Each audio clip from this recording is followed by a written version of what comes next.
Bem-vindo ao podcast A Bíblia Nossa de Cada Dia, onde mergulhamos nas Escrituras Sagradas, capítulo por capítulo, para encontrar sabedoria, orientação e inspiração para nossas vidas.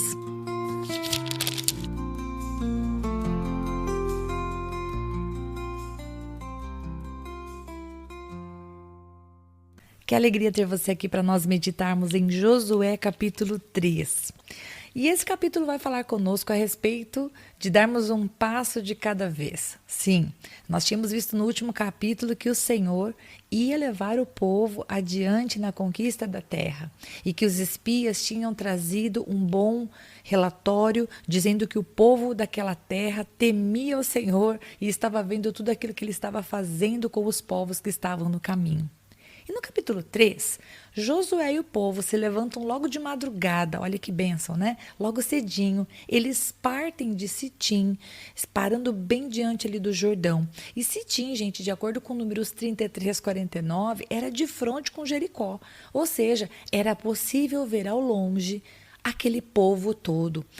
O povo que morava em Jericó podia avistar o povo de Israel. E eles estavam antes do rio. Sim, tinha o rio Jordão no meio deles. Não tinha canoa, não tinha ponte. E, aliás, o rio Jordão, que além de ser uma barreira natural, que já traria um pouco de dificuldade, além disso também, eles estavam enfrentando um período de cheias.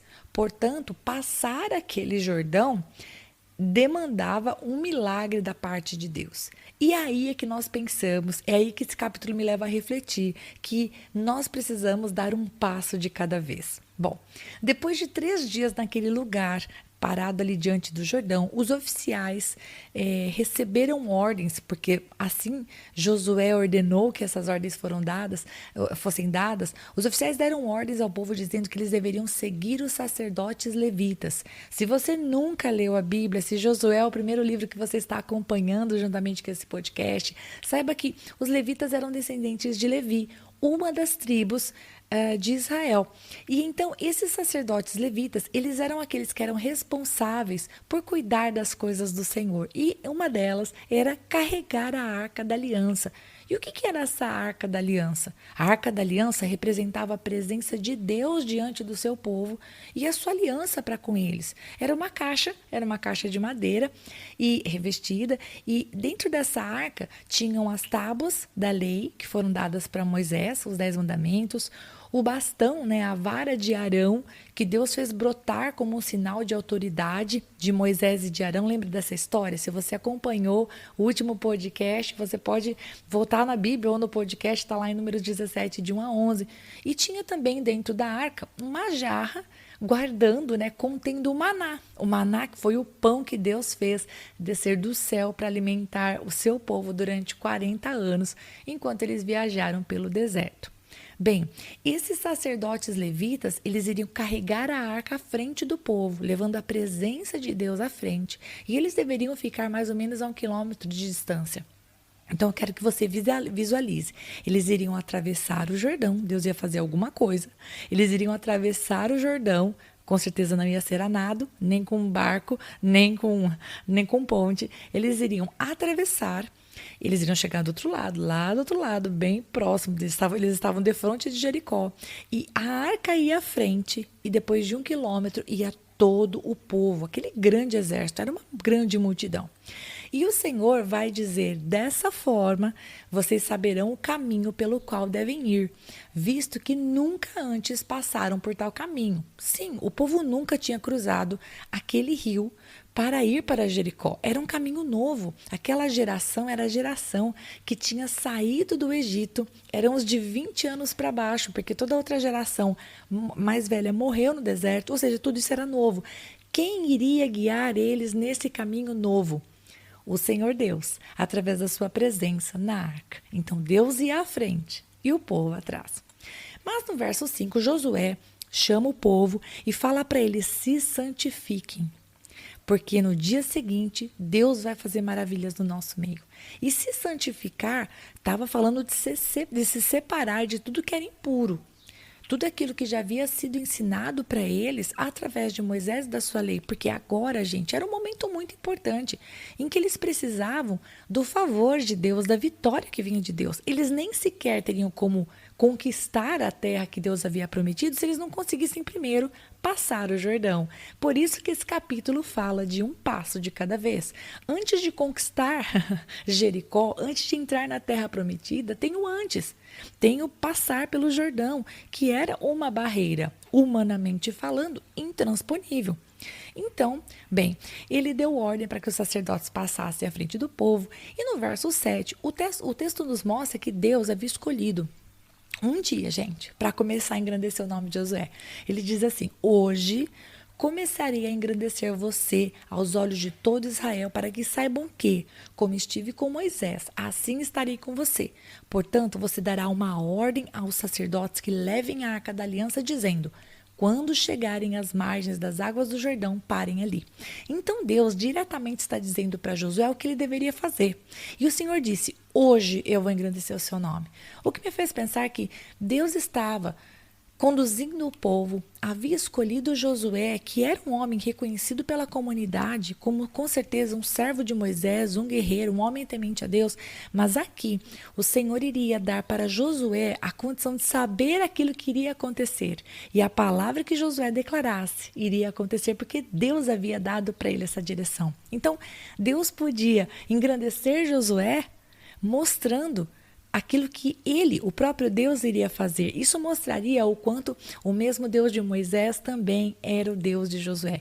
E Deus dá a Josué as orientações que ele deveria dar aos sacerdotes, por exemplo, parar na margem do rio, como a gente vê no verso 8, e também dá as orientações ao povo, de que aquilo que Deus iria fazer era para mostrar que Deus estava no meio deles. Poxa, Rita, mas será que eles ainda tinham dúvidas? Gente, vocês têm que entender que eles estavam diante de um rio, o Rio Jordão, que estava transbordando porque estava na época de cheias. Olhando para aquilo, parecia impossível. Aí eles não estavam mais nem pensando nas 7 nações que eles tinham que enfrentar. Era um passo de cada vez. Primeiro eles precisavam vencer o Jordão. Só que Deus vai mostrar que estava no meio deles. Então, assim como eles iriam seguir a arca e atravessar o Jordão, Deus daria vitória sobre as 7 nações que estavam diante deles, que está lá no verso 10. Se você não leu na Bíblia, escuta o áudio da leitura aqui no canal e clica lá, dá um like, né? Faz favor, participa. O verso 15 vai nos mostrar que estava no tempo das cheias, como eu disse para vocês anteriormente. Ou seja, estava transbordando água, gente, para todos os lados.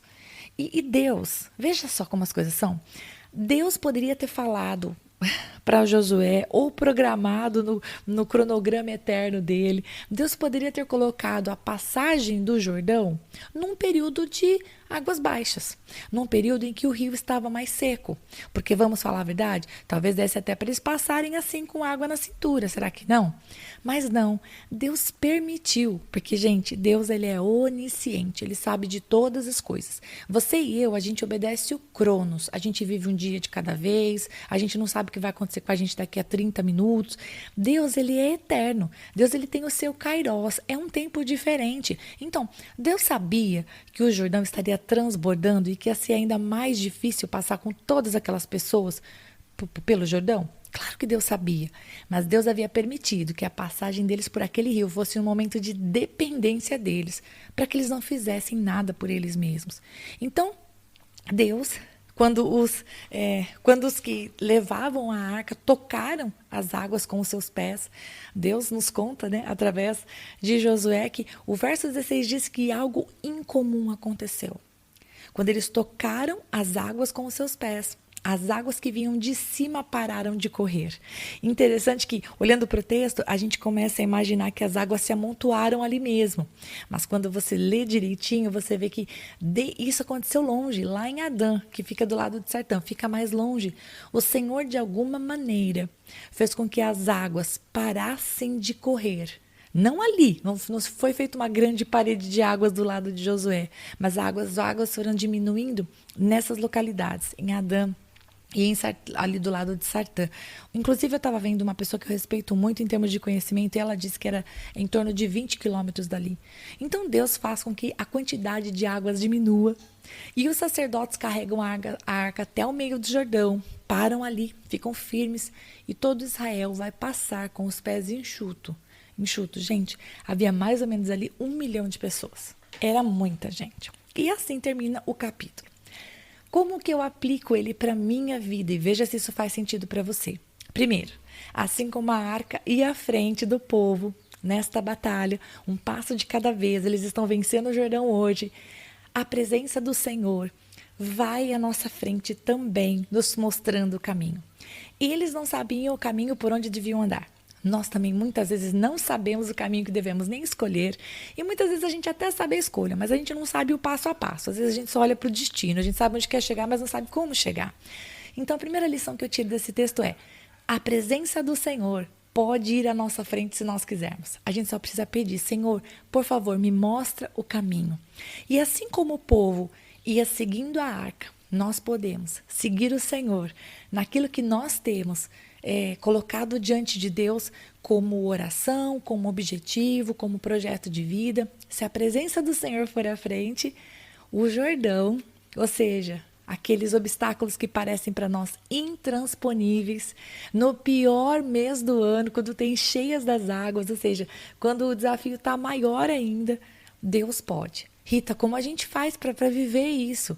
Queridos, a Bíblia diz para nós que a presença de Deus é buscada quando a gente para ouvi-lo. Quando a gente ora, quando a gente lê a Bíblia, quando a gente coloca diante do Senhor os nossos anseios. Até mesmo quando nós estamos sufocados, a gente pode falar com o Senhor e derramar diante dele toda a nossa aflição. E juntamente com isso, outra coisa que eu penso que nós temos que aplicar para as nossas vidas é a questão da santificação. Deus tinha um plano para o povo. Josué fazia parte desse plano. O povo fazia parte desse plano. Sabe quem que podia estragar o plano de Deus? O povo. Ai, Rita, mas você está falando que as pessoas têm mais poder que Deus? Não, o que eu estou dizendo é que se aquele povo não se santificasse, eles seriam roubados. Da mesma maneira que perderam a bênção antes, 40 anos antes, iam perder de novo. Então, por isso, Josué diz: se santifiquem, porque Deus vai fazer coisas no nosso meio. Deus vai fazer milagre para nós. Deus vai abrir o Rio Jordão para que a gente possa dar o próximo passo. Então, da mesma maneira que aquele povo precisava se santificar, nós também. A gente sabe que o Senhor, Ele nos ama, Ele entregou Jesus Cristo para morrer pelos nossos pecados, que se nós confessamos o Senhorio de Jesus Cristo, nós somos salvos, nós somos redimidos, nós somos perdoados, é verdade. Mas a santificação, ela é muito importante, sabe por quê? E santificar-se significa se afastar do pecado. E é importante porque quando a gente não se afasta daquilo que desagrada a Deus, a gente precisa se questionar se na verdade a gente conhece Deus. Porque quando a gente ama alguém, a gente faz tudo para agradá-la. E isso eu estou falando até mesmo no nível humano. Agora imagina com Deus. Então, santificar-se significa dizer em outras palavras: Senhor, eu te amo, eu te conheço, eu quero viver a minha vida de acordo com o que o Senhor acha melhor. Olha o que está escrito em 1 João 3,6, fala assim: todo aquele que permanece nele não vive pecando. Todo aquele que vive pecando não o viu nem o conheceu. Então, se nós queremos viver, gente, a vontade de Deus para a nossa vida, a gente quer ver a arca, a presença de Deus andando na frente e a gente atrás, se a gente quer viver o milagre de poder dar um passo de cada vez e sendo bem sucedido nisso porque Deus está à frente, nós precisamos sujeitar a nossa vontade à vontade de Deus e não viver uma vida de pecado. Porque se a gente tiver algum pecadinho de estimação, se a gente tem alguma coisa que a gente não vive de acordo com a vontade de Deus, eu acho que vale a pena a gente se questionar: será que eu conheço o Senhor de verdade? Ou será que eu conheço o Senhor, mas eu não estou dando para Ele o senhorio da minha vida? Eu até ouvi falar dele, até sei quem é Deus, até sei quem é Jesus, mas eu faço tudo do meu jeito. Tem uma parte que eu dou para o Senhor, mas outra parte eu não dou. Bom, não sei, isso é uma coisa para nós pensarmos. Você pensa daí e eu penso daqui, combinado? Bem, eu termino a aplicação desse texto neste momento. Se tiver algo que o Senhor tenha falado com você através da palavra, escreva nos comentários e vai ser um prazer ler aquilo que você tem para acrescentar. Deus te abençoe, até a próxima, se Deus quiser.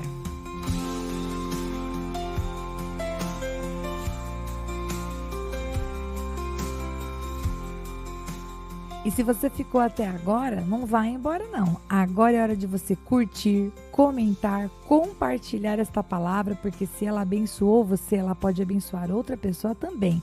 E lógico, se inscreva no canal, ative o sininho, assim você não perde os próximos episódios. Deus te abençoe e até lá!